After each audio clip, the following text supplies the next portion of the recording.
తెలియకుండానే మనకు ఆ సంబంధం లేకుండానే జై జగన్ అని మనము జనాల్లో ర్యాలీలు తీస్తూ ఉంటాం, పెట్రోల్ బండ్లు వేసుకొని బండ్లలో సైరన్లు వేసుకుంటా పోతూ ఉంటాం. జగన్మోహన్ రెడ్డికి మనకి మన సమాజానికి మన క్రైస్తవుడు అని అంటూ ఉంటారు. కానీ ఆయన ఈరోజు నిజంగానే క్రైస్తవుల పైన దాడులు జరుగుతూ ఉంటాయి, రాష్ట్రంలో దాడులు జరుగుతూ ఉంటాయి. మాట్లాడాడా జగన్మోహన్ రెడ్డి? ఆకువీళ్ళలో 57 మంది దళిత క్రైస్తవుల పైన కేసులు పెట్టి జైలుకు పంపితే మాట్లాడాడా జగన్మోహన్ రెడ్డి? 5 మంది ఆడవాళ్ళ క్రైస్తవ స్త్రీలను జగన్మోహన్ రెడ్డి ప్రభుత్వం జైల్లో చంద్రబాబు జైల్లో పెట్టిస్తే మాట్లాడాడా జగన్మోహన్ రెడ్డి? భయం ఆయనకు. ఎందుకు భయం అంటే ఆయన ఉన్నదంతా మనల్ని ఓటర్లుగా ఉపయోగించుకుని అధికారంలోకి రావాలనేటువంటి ఒక దుర్బుద్ధే కానీ నిజంగానే ఈ సమాజంపై జరిగేటువంటి దాడుల్ని ఏ రోజు కూడా ఆయన పార్టీ వాళ్ళు కానీ మాట్లాడలేదు, మాట్లాడరు కూడా. ఎందుకంటే ఆయన లిస్టులో మనం ఉండం, ఆయన మైండ్లో మనం ఉండం. నిజంగా మొన్న క్రాంతి కుమార్ ఒక అబ్బాయి చనిపోతే ఆయన అక్కడ పోయి 10 లక్షల రూపాయలు చెక్ ఇచ్చినాడు. కానీ ఆయన అధికారంలో జగన్మోహన్ అధికారంలో ఉన్నప్పుడు ఈ రాష్ట్రంలో ఎంతమంది ఎస్సీలను చంపేసినారు? డాక్టర్ సుధాకర్, డాక్టర్ అచ్చన్న, కిరణ్, ఎంతమంది లిస్టు రాసుకుంటే డ్రైవర్ సుబ్రహ్మణ్యం మాట్లాడాడా జగన్మోహన్ రెడ్డి? ఒక్కసారైనా పోయినాడా జగన్మోహన్ రెడ్డి? ఒక్కసారి కూడా పోలేదు. దళిత క్రైస్తవుల పైన కానీ దళితుల పైన కానీ ఉండేటువంటి ఆయన ప్రేమ ఏంటంటే అదంతా కూడా ఓట్ల కోసం, అధికారంలో కోసం. జనాభాలో 20%, ఈ రాష్ట్రంలో 20% ఎస్సీలు ఉన్నారు.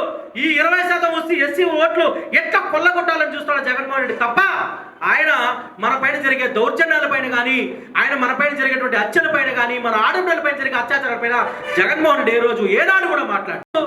మహాత్మా జ్యోతిబా ఫూలే తన భార్యని ఈ దేశంలో మొట్టమొదటిగా మహిళలకు చదువులు లేకపోతే చదువుకోవడానికి అవకాశం కల్పించి ఈ దేశంలో ఉన్నటువంటి ఆడపిల్లలు కూడా చదువుకోవాలని చెప్పి మాట్లాడి ఈ దేశంలో కులం ఉండకూడదని చరిత్రలో మొట్టమొదటిసారిగా మాట్లాడినటువంటి మహనీయుడు మహాత్మా జ్యోతిబా ఫూలే.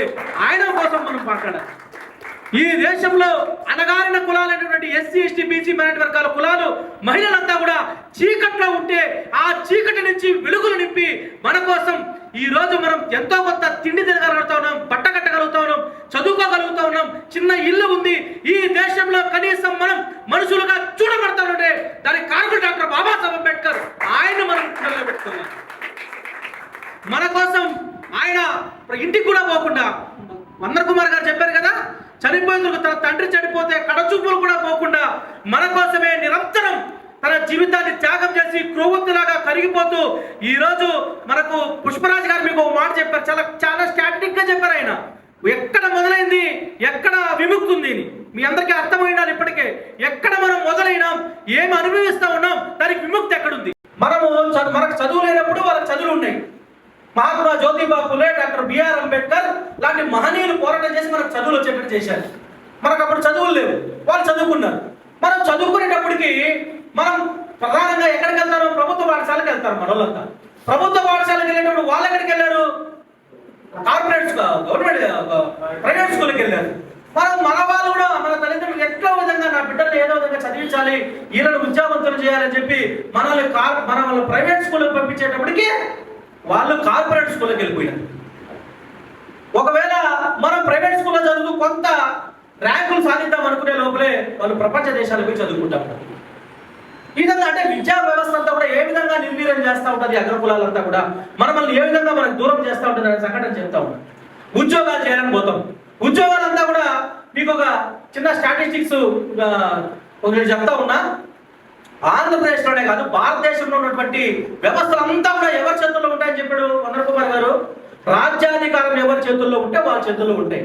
అప్పుడు విద్య ఎంత శాతం విద్య, ప్రైవేట్ విద్య కానీ అదేవిధంగా ప్రభుత్వ విద్యకి మనం డబ్బులు ఎంత కేటాయించాలి, లేకపోతే ఉద్యోగాలకు ఎంత డబ్బులు కేటాయించాలి, బడ్జెట్ ఎంత, ఇవంతా నిర్ణయించేది ఎక్కడ?